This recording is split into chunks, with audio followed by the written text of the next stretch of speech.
चोट लगने पर मुंह से निकलता है केवल माँ, क्या होता है अवार्ड पद्मा? क्या आपको पता है? नहीं पता तो आज की इस वीडियो में जानेंगे। और ये भी जानेंगे भाई ये पद्मा अवार्ड कैसे बना, कब बना, और साथ साथ ये भी जानेंगे कि करण जौहर, कंगना रनौत और भी ऐसे एक दो लोग हैं जिनको कि ये पद्मश्री अवार्ड से सम्मानित किया गया है। तो भैया इसे कौन सा कारण है जो कंगना रनौत, करण जौहर जैसे लोग को भैया पद्मश्री अवार्ड से सम्मानित किया गया, ये भी साथ साथ समझेंगे। सबसे पहले हम समझेंगे पद्मा अवार्ड के बारे में। देखिए पद्म अवार्ड से भी बड़ा एक अवार्ड होता है जिसको कि हम कहते हैं भारत रत्न। भारत का सबसे बड़ा अवार्ड हमारा भारत रत्न ही होता है। ये जो भारत रत्न होता है बहुत ही रेयर केस में दिया जाता है। भारत रत्न 2021 में किसी को भी नहीं मिल रहा है। ये भारत रत्न भारत का सबसे बड़ा अवार्ड होता है। लेकिन अगर हम बात करें भारत का दूसरा सबसे बड़ा अवार्ड कौन सा होता है, तो भारत का दूसरा सबसे बड़ा अवार्ड आपका ये पद्मा अवार्ड होता है। अभी जो पद्मा अवार्ड है इसमें भी 3 अवार्ड होते हैं, इसके भी 3 पार्ट होता है पद्मा अवार्ड के। एक होता है पद्म विभूषण अवार्ड, दूसरा होता है पद्म भूषण अवार्ड, तीसरा होता है पद्मश्री अवार्ड। ये 3 अवार्ड होते हैं। लेकिन अगर हम बात करें कि इन तीनों में सबसे बड़ा कौन होता है, तो इन तीनों में सबसे बड़ा आपका यही होता है पद्म विभूषण अवार्ड। दूसरे नंबर पर बड़ा होता है पद्म भूषण अवार्ड, और तीसरे नंबर पर बड़ा होता है आपका पद्मश्री अवार्ड, और इन तीनों से भी बड़ा आपका भारत रत्न होता है। और इन तीनों में सबसे बड़ा कौन होता है आप ये जान गए। लेकिन हम बात करें 1954 की, 1954 की बात करें तो 1954 में ही आपका भारत रत्न और ये पद्म विभूषण अवार्ड बनाया गया था। और उसी के ही साथ साथ पहला वर्ग, दूसरा वर्ग, तीसरा वर्ग नामक का अवार्ड बनाया गया था। ठीक है, 1954 में भारत रत्न और पद्म विभूषण अवार्ड बनाया गया था। उस समय पद्म भूषण और पद्मश्री अवार्ड नहीं बनाया गया था, केवल पद्म विभूषण अवार्ड बनाया गया था। और इस पद्म भूषण और पद्मश्री अवार्ड के जगह आपका ये पहला वर्ग, दूसरा वर्ग, तीसरा वर्ग अवार्ड बनाया गया था। लेकिन 21 साल बाद भारत को लगा कि भाई ये पहला वर्ग, दूसरा वर्ग, तीसरा वर्ग अवार्ड थोड़ा ठीक नहीं लग रहा है, इसको बदलना चाहिए। तो अगले ही साल 1954 के ही अगले ही साल 1955 में पद्म भूषण और पद्मश्री अवार्ड बनाया गया। इन तीनों को हटा दिया गया, पहला वर्ग, दूसरा वर्ग, तीसरा वर्ग अवार्ड को हटा करके ये पद्म भूषण और पद्मश्री अवार्ड बनाया गया 1955 में। तो अब आपको समझ में आ गया कि कैसे ये पद्म अवार्ड बना, कब कब बना। देखिए 1954 में भारत रत्न और पद्म विभूषण अवार्ड बना, उसी के ही साथ साथ पहला वर्ग, दूसरा वर्ग, तीसरा वर्ग अवार्ड बना। उस समय ये पद्म भूषण और पद्मश्री अवार्ड नहीं बने थे। लेकिन अगले ही साल ये पहला वर्ग, दूसरा वर्ग, तीसरा वर्ग अवार्ड को हटा करके 1955 में पद्म भूषण और पद्मश्री अवार्ड बनाया गया। तो आई होप अब आपको समझ में आ गया होगा।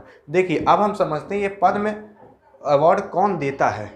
पद्म अवार्ड देने के लिए कमेटी बिठाई जाती है, उस कमेटी को बनाते हैं आपके प्राइम मिनिस्टर यानी कि प्रधानमंत्री। वो जो कमेटी होती है वही डिसाइड करती है कि किसको ये पद्म अवार्ड दिया जाएगा, कौन रियल में अच्छा काम कर रहा है जिनको कि हम पद्म अवार्ड दे सकते हैं। तो वही कमेटी डिसाइड करती है, वही कमेटी देने का काम करती है पद्म अवार्ड। लेकिन जब ये चयन हो जाता है कि भैया इन लोग को ये पद्म अवार्ड दिया जाएगा, तब आपके आते हैं प्रेसिडेंट यानी कि राष्ट्रपति। तो राष्ट्रपति जो होते हैं वही आपका देने के काम करते हैं। लीजिए भैया ये आपका पद्म अवार्ड है। देखिए अब हम समझते हैं ये पद्म अवार्ड किन किन लोगों को, कैसे कैसे लोगों को दिया जाता है। ये पद्म अवार्ड उन लोगों को दिया जाता है जो कि बहुत अच्छा काम करते हैं, बहुत बड़ा काम करते हैं, उन लोग को ये पद्म अवार्ड दिया जाता है। अगर जैसे कि मान लीजिए आप स्पोर्ट खेलते हो, आप कोई खेल खेलते हो और आप ओलंपिक में गए, बहुत अच्छा परफॉर्म करके आ गए जिससे कि भारत देश का नाम रोशन हो गया, तो आपको ये पद्म अवार्ड मिल सकता है। आप मान लीजिए साइंस एंड टेक्नोलॉजी में बहुत अच्छा काम कर गए, या फिर मान लीजिए आप किसी चीज़ का इन्वेंशन कर दिए जिससे कि भारत देश का नाम रोशन हो गया, भारत देश कई देशों से आगे हो गया, तब आपको ये पद्म अवार्ड मिल सकता है। आप मान लीजिए मेडिकल में बहुत अच्छा काम कर गए, तब आपको ये पद्म अवार्ड मिल सकता है। आप मान लीजिए पब्लिक और सोसाइटी में बहुत अच्छा काम कर रहे हो, तब आपको ये पद्म अवार्ड मिल सकता है। आप मान लीजिए लिटरेचर एजुकेशन में बहुत अच्छा काम कर रहे हो, तब आपको ये पद्म अवार्ड मिल सकता है। आप मान लीजिए आपका कोई आर्ट है, आपकी ही कोई कला है, तब भी आपको ये पद्म अवार्ड मिल सकता है। तो ऐसे बहुत सी कैटेगरियाँ हैं जिसमें कि आपको ये पद्म अवार्ड दिया जा सकता है। समझ गए? अब देखिए लेकिन एक जगह है जहाँ पर आपको ये पद्म अवार्ड नहीं मिलेगा। अब वो कहाँ पर है उसको समझते हैं। देखिए मान लीजिए अगर आप आईएएस की तैयारी करते हो और आप आईएएस क्रैक कर ले जाते हो, आप आईएएस बन जाते हो, और आईएएस बनने के दौरान आप बहुत अच्छा काम कर रहे हो, समाज में बहुत अच्छा चेंज ला रहे हो, लेकिन उस समय आपको ये पद्मा अवार्ड नहीं दिया जाएगा, क्योंकि आप एक सिविल सर्वेंट होने के नाते आपको ये पद्मा अवार्ड नहीं दिया जा सकता। लेकिन हाँ, अगर आप रिटायर होते हो, रिटायर होने के बाद आप बहुत अच्छा काम करते हो, तब आपको ये पद्मा अवार्ड दिया जा सकता है। लेकिन वहीं पर अगर कोई साइंटिस्ट है या फिर कोई डॉक्टर है, वो अपनी सर्विस कर रहा है और बहुत अच्छे से कर रहा है, और वो भी मान लीजिए कोई ऐसी चीज़ की खोज कर दिया, ठीक है, जिससे कि भारत देश और आगे हो गया, भारत देश का नाम रोशन हो गया, तो वो सर्विस कर रहा है, सर्विस करते करते दौरान उसको ये पद्मा अवार्ड दिया जा सकता है। समझ गए? अब हम समझते हैं ये जो 2021 में पद्मा अवार्ड दिए जा रहे हैं उसके बारे में। 2021 में भैया 119 लोगों को पद्मा अवार्ड दिया जाएगा, यानी कि 119 हस्तियों को पद्मा अवार्ड दिया जाएगा। अब ये जो पद्मा अवार्ड 2021 में दिया जा रहा है ना, इसका भैया अनाउंसमेंट बहुत महीने पहले ही हो चुका था, कुछ महीने पहले ही हो चुका था, लेकिन भगवती तरह कोरोना की वजह से, कोविड-19 की वजह से ये जो है ये थोड़ा बहुत से लोगों को पता नहीं चल पाया था, इसलिए इसका कार्यक्रम लेट किया जा रहा है। देखिए 2021 में 119 लोग को पद्मा अवार्ड दिया जाएगा, 119 लोग को, 119 हस्तियों को ये पद्मा अवार्ड दिया जाएगा, जिसमें कि 7 लोगों को पद्म विभूषण अवार्ड मिलेगा और 10 लोगों को पद्म भूषण अवार्ड मिलेगा और 102 लोग को पद्मश्री अवार्ड मिलेगा। अब 102 और 10 कितना होता है? 112 होता है, और 7 कितना होता है? 112 और 7 119, तो 119 पद्म अवार्ड हो गया, जिसमें कि 7 लोग को पद्म विभूषण और 10 लोग को पद्म विभूषण और 102 लोग को पद्मश्री अवार्ड मिलेगा। और ये जो 119 पद्म अवार्ड मिल रहा है उसमें भी भैया 29 जो रहेंगी महिला रहेंगी, फीमेल रहेंगी, जिनको कि ये पद्म अवार्ड मिलेगा।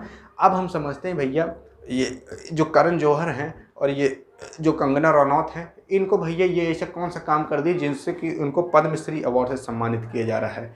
देखिए हम मानते हैं भैया ये कंगना रनौत, करण जौहर और भी एक आध दो लोग ऐसे हो गए, ये मान लीजिए ये अपने एक्टिंग करियर मान लीजिए बहुत मेहनत किए हैं, ठीक है, हम इनके काम की रिस्पेक्ट करते हैं कि भैया एक्टिंग करियर में बहुत मेहनत किए हैं, लेकिन क्या इनसे ज़्यादा और कोई मेहनत नहीं किया है? और कोई इनसे ज़्यादा निक नहीं है?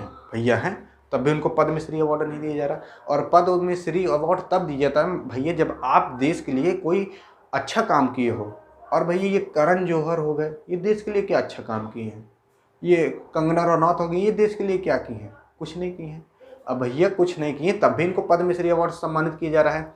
लेकिन वहीं पर हो गए आपके सोनू सूद, जो कि रियल में एक हीरो है, रियल में भारत देश के लिए बहुत कुछ किया है, लेकिन उसको पद्म अवार्ड देने के बजाय चेकिंग लगा दी गई। भैया चेक करो इतना पैसा कहाँ सारा इनके लगे। तो यहाँ पर जो रियल हीरो हैं, जो रियल में भारत देश के लिए कुछ कर रहे हैं, उनको ये पद्म अवार्ड देने के बजाय चेकिंग लगा दी जा रही है। भैया चेक करो, रेड मारो इनके घर, कहाँ से इतना पैसा आ रहा है। तो यही हो रहा भैया। तो आप आराम से पीजिएगा चाय और कमेंट बॉक्स में अपने दीजिएगा राय कि ये बात सही है कि गलत है, कि इनको पद्मश्री अवार्ड मिलना चाहिए कि नहीं मिलना चाहिए। भैया इनके एक्टिंग की हम रिस्पेक्ट करते हैं, लेकिन अगर बात आई देश पर तो भैया देश के लिए क्या किए हैं, और जो भारत देश के लिए बहुत कुछ किए हैं उनको भी नहीं मिला ये पद्मश्री, और इनको मिल गया। तो भैया आप कमेंट बॉक्स में दीजिएगा राय। तो यहाँ पर होती है वीडियो एंड। अगर आपको वीडियो पसंद आई तो अपनी वाली के पास करिएगा सेंड, ताकि वो भी कमेंट बॉक्स में अपनी राय दे सके कि ये बात सही है गलत। मिलेंगे नेक्स्ट वीडियो, तब तक के लिए जय हिंद और जय भारत।